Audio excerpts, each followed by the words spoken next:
Pourquoi parle-t-on de société salariale? Bonjour à toutes et tous. Salam alaikum très chers toins éclairés, j'espère que vous allez bien.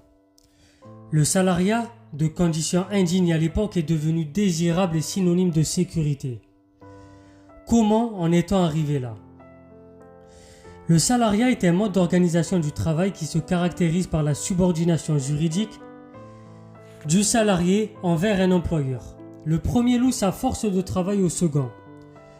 Contre une rémunération, il est apparu avant le 19e siècle sous des formes diverses, avant de devenir majoritaire sous le Second Empire. Au début du 19e siècle, la France était à ce moment-là un pays à prédominance paysanne et rurale, où les agriculteurs exploitants, les artisans et les petits commerçants formaient la majorité de la population au travail. C'est alors le contrat de louage prévu par le Code civil qui régissait le rapport de celui qui louait sa force de travail avec l'employeur.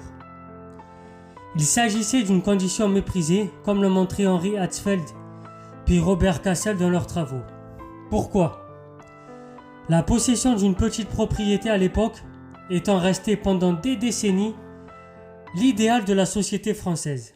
Ensuite, le véritable bouleversement va donc consister à passer de la sécurité fondée sur la propriété à la sécurité fondée sur le droit du travail. C'était la partie 1, c'était Soso l'Intello.